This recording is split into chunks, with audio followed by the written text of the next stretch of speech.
As we close out Women's History Month, an inspirational story celebrating rising Black filmmakers and creators who are redefining the industry. Ingina Bowen, a Roxbury, Massachusetts native, is a costume supervisor for film and television who was handpicked by director and actor Michael B. Jordan for Hennessy's Legacy Maker initiative. I was inspired by my mom, but also my grandmother. She was a Black woman that achieved a lot to be born when she was born. She wasn't rich, but she lived a great life, and I was just amazed by that.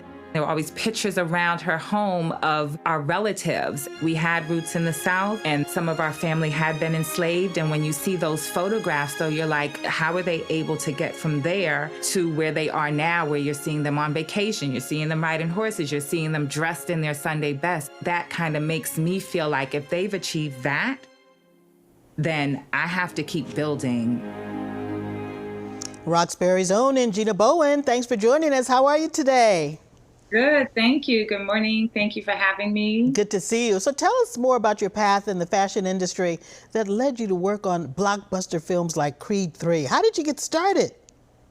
Oh, I'll keep it short. I'll keep it brief. Well, I started off as a stylist for different advertising and music videos, and I just didn't really enjoy it. And I also prefer to be paid every week. And in film and television, you're part of a union. So a friend of mine, she called, a new show was coming out. She said, do you want to supervise it? I said, sure. Didn't know what it was, never done the job before. And I ended up working on Chappelle's show. It started off as a small show, and now it's just like cult classic. And that was my first job and my introduction to film and television. Now, we just heard in the film, you were talking about your pride in your family's history, your grandmother, your mother, but also your pride in being from Boston. Tell us some more about your roots here. Yes, I was born and raised in Roxbury, Mission Hill area, and went to Mission High, graduated from there. And I loved growing up in Boston. You know, as a kid, you just don't realize certain things that are going on in the area. Like, you are born in a place and you just know you don't go in certain neighborhoods. But I had a strong family. We were a small family, but I had a great time. And I'm just always proud to be from there. And whenever I tell someone I'm not from Boston, they say, well, Boston's so racist. You grew up there. How was it? And for me, I had a great childhood. I wouldn't change anything. Well, you know, that's interesting because you said that coming up in the industry that there were not many people who look like you. How has that changed? And again, how did you get your inspiration to move from Boston to Hollywood? And how do you inspire other women of color to pursue this career path? Well, I had a best friend since 7th grade, and she was from New York, and we would visit New York, and I just liked the vibe. Boston, I loved it there for the shopping and the stores, but it was a little small for me, and I always knew since I was like 12 years old that I would leave.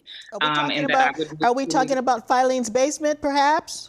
Oh, I remember Filene's. We were just talking about that before the show started. That was like the fashion capital.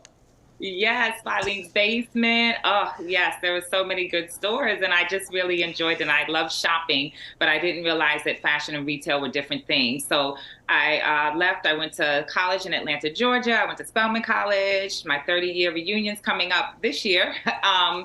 And so I went to New York. I started working in the industry. I'm sorry, I lost my train of thought in terms of what was. That's all right. That's all right. You know, let me ask you, what was it like to take part in the film series for Hennessy, to be on the other side of the camera, taking direction from filmmaker Diana Ali Chire?